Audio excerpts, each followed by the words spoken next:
Compared to humans, dogs live pretty simple lives. In between meals, they run around outside, sleep, and get their bellies rubbed. Yet somehow, humans find ways to connect with canines at a spiritual level. It's an important bond. When dogs get older, that's when they need humans the most. Their senior years should be quiet and peaceful, but not every dog is so lucky. For the most part, life for the black Labrador, once called Ma Kettle, below, started out pretty well. She grew old and fat thanks to her loving owner. But then, in 2012, her owner died. Sadly, not a single relative or loved one wanted Ma Kettle. In fact, only one person offered the lonely dog a home: Kelsey Lloyd, director of the Chautauqua County Animal Shelter in Sedan, Kansas, below. There, she waited until a Sedan family adopted her. They called her Pepper, the first of 2 eventual name changes, and brought her home to be part of their family. But from the start, Pepper didn't exactly fit in. Pepper scared the family's smaller dogs, so they had to give her to a friend in Independence, Kansas, after only a year and a half.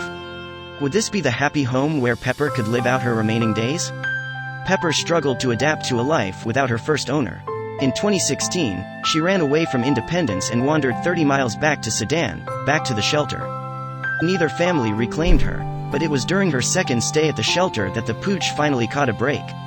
A visitor named Cindy Barkley Powell, below, touched by the lab story, posted photos of her to various animal rescue social media pages.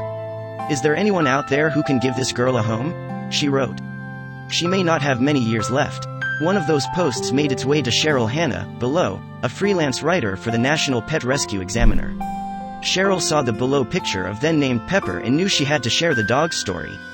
She wrote up an article that earned over 1 million views, including one well-connected reader. On July 30, 2014, author and dog lover Helen Rich read Hannah's article while vacationing in Hawaii. And while you might not know her name, you would definitely know her grandfather. Helen is the granddaughter of chewing gum magnate William Wrigley Jr., below. Set to inherit a large chunk of his fortune, the connected, but still self-made, woman set her eyes on the celebrity dog she'd read about. Pepper, Helen knew, would fit right in at her 120-acre Florida estate. After all, she owned 7 rescue dogs and cared for dozens more through her rescue organization, on the wings of an angel. So Helen sent her personal assistants from Florida to Kansas on her private jet with a single mission: bring Pepper home. 2.5 hours later, they landed, and not long after, they reached the shelter.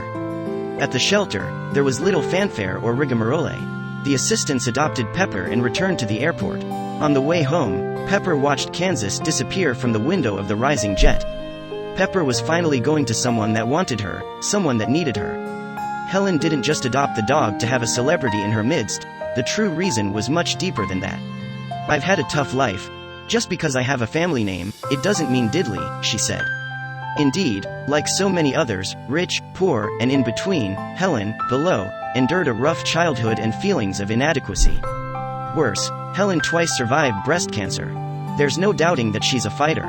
"I've had to survive and endure and walk a long, long way like Pepper," she said. She endured. I endured. Her story resonated with me. When Pepper and Helen finally met, the moment was magic.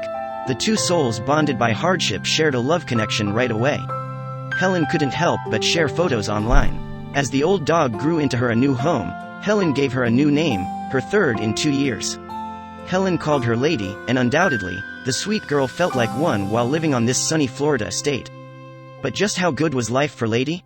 Well, besides all the Florida sun, farm grass, and the 7 playful siblings, Helen reported another detail of her dog's new life to Kelsey Lloyd, the shelter director. "Between all the maids and the butlers," Kelsey said, "she's being pet constantly. It looks like the old girl finally found a place to be loved and wanted."